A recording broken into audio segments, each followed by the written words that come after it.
Carta aos Hebreus, capítulo 4, versículo 16. Assim diz o texto sagrado. Esperar alguns instantes. Que nós estamos dando prioridade para ler o texto na Bíblia e deixar a projeção só para aqueles que não têm Bíblia. Quem encontrou, diga amém. Quem não encontrou, diga misericórdia. Então vamos ter misericórdia. Eu tenho certeza que está aí.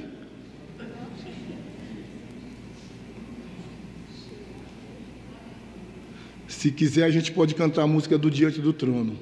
Gênesis, Êxodo, Levítico, não é? Aí chega lá em Deuteronômio. Vamos lá. Diz assim, irmãos: acheguemo-nos, portanto, confiadamente junto ao trono da graça, a fim de recebermos misericórdia e acharmos graça para socorro em ocasião oportuna. Agora todos juntos. Acheguemo-nos, portanto, confiadamente junto ao trono da graça, a fim de recebermos misericórdia e acharmos graça para socorro em ocasião oportuna. Amém. Deus bendito, nós te somos agradecidos por tudo que já fomos abençoados aqui nesta noite, com o que cantamos, oramos, o que lemos da tua palavra, com as orações que já foram realizadas, dízimos e ofertas entregues aqui na tua casa. Mas agora, com o livro sagrado aberto, faça também com que o nosso coração se abra para receber a tua palavra com apreço, com apropriação e com aplicação. Senhor, torna o nosso coração e a nossa mente cativos à palavra do Senhor. Nos livra de toda distração e supre as minhas deficiências e inadequações com a tua graça e com o teu poder, Senhor. É assim que nós oramos, em nome do Senhor Jesus Cristo. Amém. Queridos, à luz desse texto, nós vamos refletir de maneira breve sobre o tema: o melhor lugar para vencer as lutas da vida. A vida, como diz o pastor Hernando Dias Lopes, não é um parque de diversões. Viver é lutar. Viver é passar por dias difíceis, duros, a luta, a dor, as lágrimas. No nosso caso de cristãos, perseguições fazem parte da vida. E esta carta aos Hebreus, que traz como ênfase a superioridade de Cristo, entre o primeiro capítulo e até o último capítulo, o que fala é: Cristo é superior, Cristo é melhor. E podemos dividi-lo em três partes. Até o capítulo 4, do 1 ao 4, fala da superioridade da pessoa de Cristo. Do capítulo 5 até o capítulo 9, a superioridade da obra de Cristo. E do capítulo 11 ao 13, a superioridade da caminhada com Cristo. Então, se alguém lhe perguntar qual é a temática da carta de Hebreus, Cristo é superior, Cristo é melhor. E dentro desse contexto, escrevendo para judeus cristãos que estavam sendo perseguidos, e a ideia aqui do escritor é encorajar aqueles cristãos judeus perseguidos para que eles não desanimassem. Alguns estavam querendo largar mão da fé diante da perseguição e diante, por assim dizer, da simplicidade de que era a fé cristã em relação a tantos costumes que existia dentro da religião judaica. Alguns estavam desanimando, mas o escritor está aqui encorajando aqueles homens aqueles homens, mulheres, aquelas pessoas, para diante das situações adversas, não desanimarem. E dentre tantas coisas que o escritor está dizendo, ele diz aqui no versículo 16: acheguemo-nos, portanto, confiadamente junto ao trono da graça, a fim de recebermos misericórdia e acharmos graça para socorro em ocasião oportuna. Este é o melhor lugar para estarmos, sobretudo em tempos de dores, de perseguições, de medos, de decepções.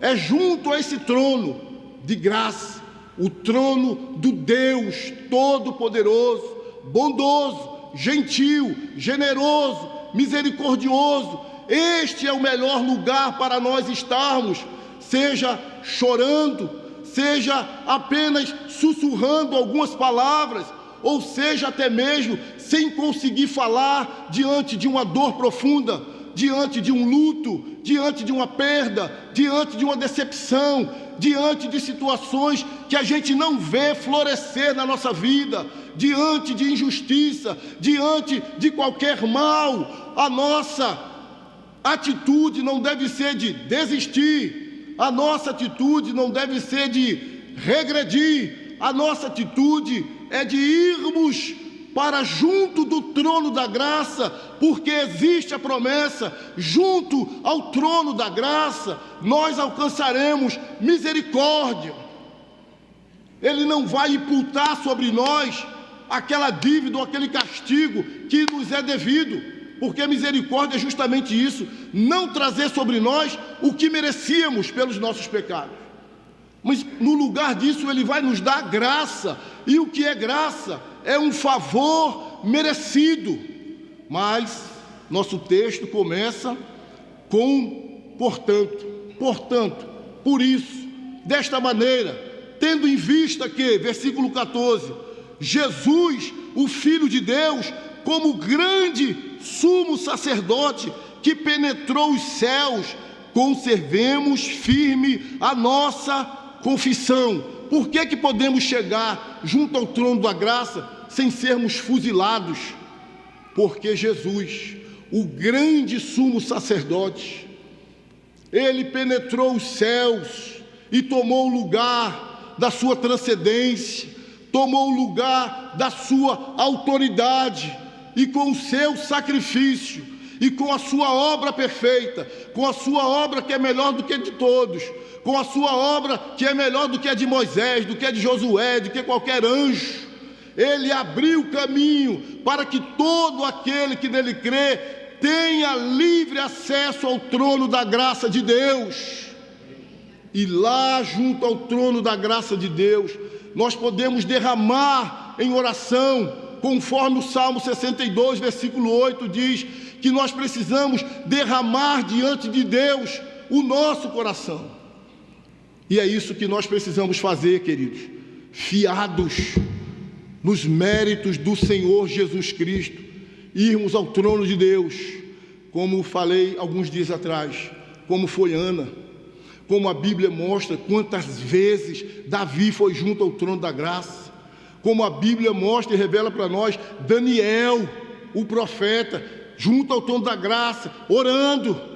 Zacarias, em Lucas 1, idoso, a sua esposa avançada em idade, ambos, ela, por exemplo, estéril, mas um sonho de ser pai, o sonho de ser mãe. E Zacarias, por muitas vezes, foi junto ao trono da graça, conforme diz lá em Lucas capítulo 1, certo dia, quando ele estava cumprindo o seu ofício de sacerdote, um anjo apareceu, e ele olhou para aquele anjo e ficou assombrado, e o anjo disse: não tenha medo, Zacarias, porque a sua oração foi ouvida, e Deus vai dar a você um filho. Zacarias fora junto ao trono da graça. Podemos imaginar: Senhor, me dê a bênção de ter um filho. Senhor, me dê a bênção de ter um filho. E chegou esse dia que Deus deu essa bênção a Zacarias. Mas para não ficarmos só nas páginas das Escrituras, vamos para a história. Quantas vezes Lutero foi junto ao trono da graça de Deus, diante de tantos embates que ele teve. Quantas vezes Calvino foi junto ao trono da graça de Deus, para poder, com a sua vida, refletir a glória de Deus, exalar o perfume de Cristo e deixar um legado que ele deixou, como por exemplo as institutas. Quantas vezes Spurgeon foi ao trono de Deus pedindo: Senhor, alivia minhas dores. Spurgeon sofria daquela doença chamada gota. Mas para não ficar só na história, vamos trazer para nós aqui quantas vezes irmãos nossos aqui têm ido junto ao trono de Deus. Quantas vezes Fádia foi junto ao trono de Deus. Preserva meu marido, Deus. Não leva o meu marido, Deus. E nos últimos dias, quantas vezes Isabelle não foi ao trono de Deus? Quem aqui não se comoveu com aquele áudio que ela passou para tanta gente aqui da igreja, convocando os irmãos? Vamos fazendo uma corrente de oração, porque a situação de Neto está muito grave. E quantos de nós aqui foram ao trono de Deus em favor de Neto? Levante a mão, diga amém. E quantos de vocês que estão aqui já foram ao trono de Deus, da graça, para receber socorro em ocasião oportuna? O que é essa ocasião oportuna que o texto fala? É aquele dia da aflição aguda, é aquele dia da dor profunda, é aquele dia que parece que não vai ter jeito, é aquele dia que o que resta é do fundo da sua alma gritar, como o salmista do Salmo 121, elevo a Deus a minha alma. De onde me virá o socorro? O meu socorro vem do Senhor, que fez os céus e a terra. E esse Deus que ouviu Ana, Zacarias, Daniel e tantos outros, ele continua acessível. A misericórdia continua disponível e a graça continua acessível. E o convite do Senhor, irmãos, é que diante de dores, perdas, desilusões, decepções, problemas graves, agudos, acheguemo-nos, portanto, como? Com confiança. Não é junto a um homem, não é junto a uma autoridade dessa terra, mas junto ao trono da graça de Deus, do Deus que é bom, que é fiel, que é generoso, misericordioso, que conforme o versículo 15, porque não temos como sumo sacerdote que não possa compadecer-se das nossas fraquezas, antes foi ele tentado em todas as coisas, a nossa semelhança, mas sem pecado. Então qualquer dor que a gente senta ou venha sentir, Jesus conhece. Foi acusado, foi traído, foi condenado, maltratado, ultrajado, e sabe o que é padecer, é um servo de dores. Então ele se compadece de nós, porque ele sabe o que é padecer. Ele não é insensível à nossa dor, à nossa tristeza, à nossa causa. Pelo contrário, ele é um Deus que tem compaixão. Deus tem compaixão de nós.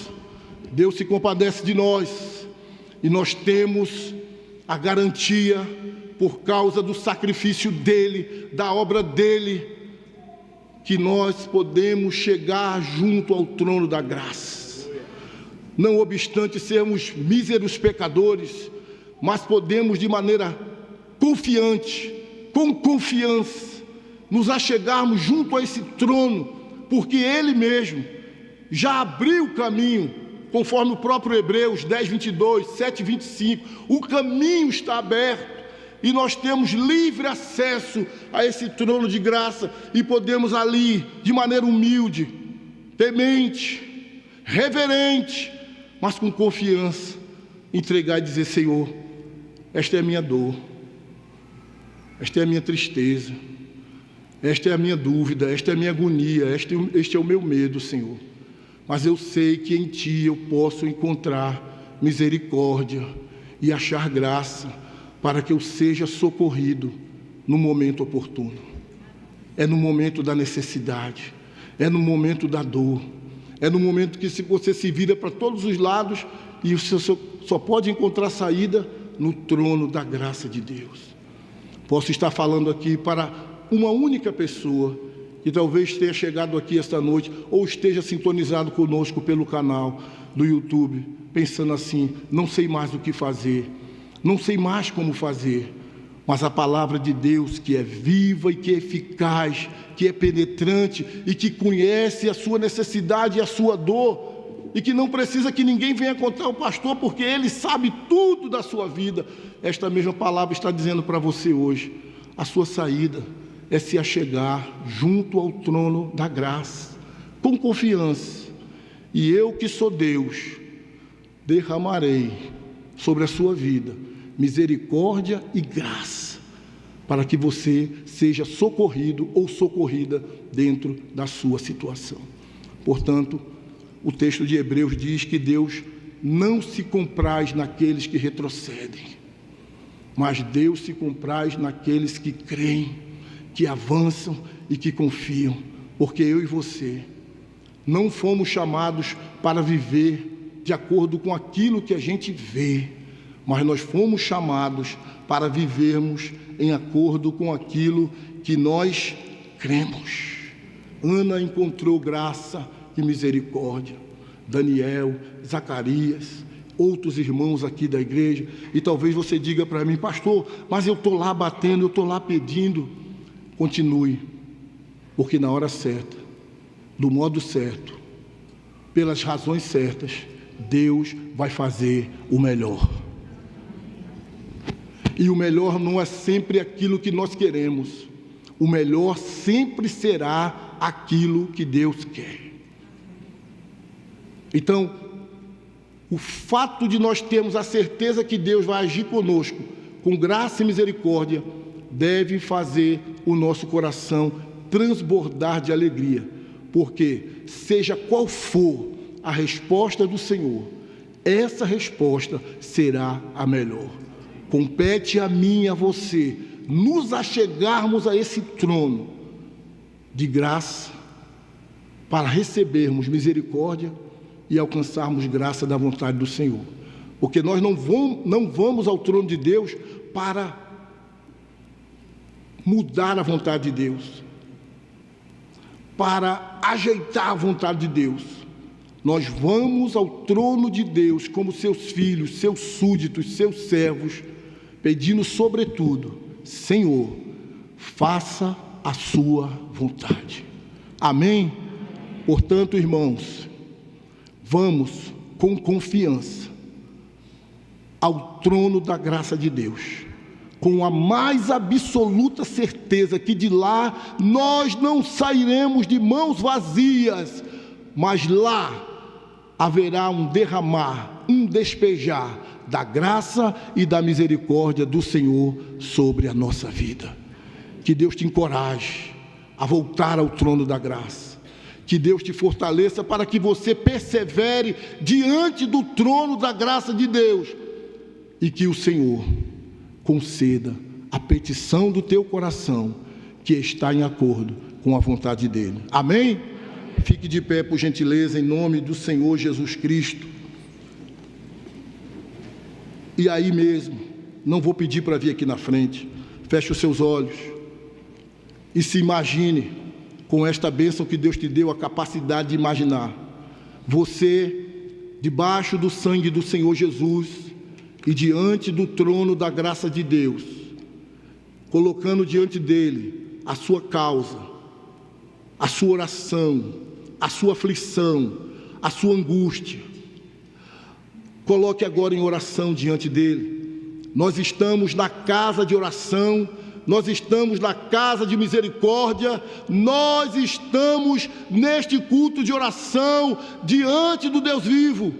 Então aproveite essa oportunidade e coloque aquele filho que tem sido motivo de lágrimas, coloque este casamento que está por um fio, coloque essa sua luta renhida contra o pecado, coloque diante do Senhor o seu medo, a sua dúvida, a sua angústia, a sua aflição. Coloque seu pai, coloque aquele familiar viciado em bebida, em jogo, Coloque aquela pessoa escravizada pelo pecado, coloque diante do trono da graça de Deus essa situação que tem roubado sua paz, que tem tirado o seu sono. Você pode agora, por intermédio dos méritos do Senhor Jesus, se humilhar diante de Deus e dizer: Senhor, eu estou aqui em nome de Jesus para alcançar diante do teu trono de maneira confiante, Senhor.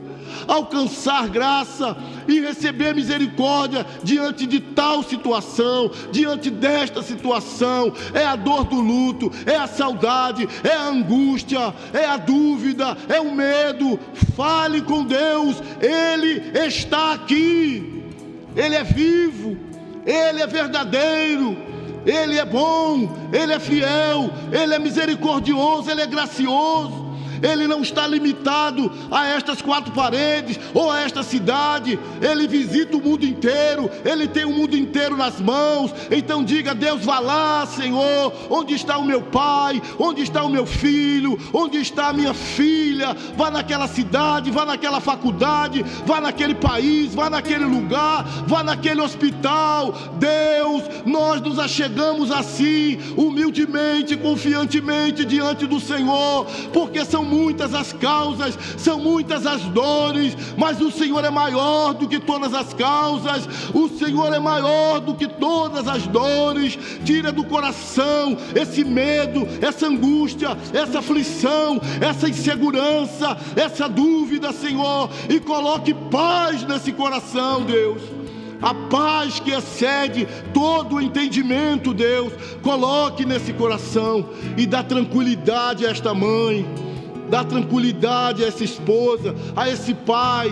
Tira, Senhor, a insegurança desse jovem, Pai, quanto ao futuro, Pai. E fala ao seu coração, como aqui mesmo na carta de Hebreus o Senhor diz a nós: jamais te deixarei, nunca te desampararei. Ó Deus, fala esse coração aflito, fala esse coração cheio de insegurança, Pai. Fala que o Senhor é o bom pastor, é o protetor, é o provedor, é o Senhor, é o dono da história, é o dono da nossa vida, é o Senhor que abre porta, fecha porta, é o Senhor que levanta, que abate, é o Senhor que é o dono de tudo.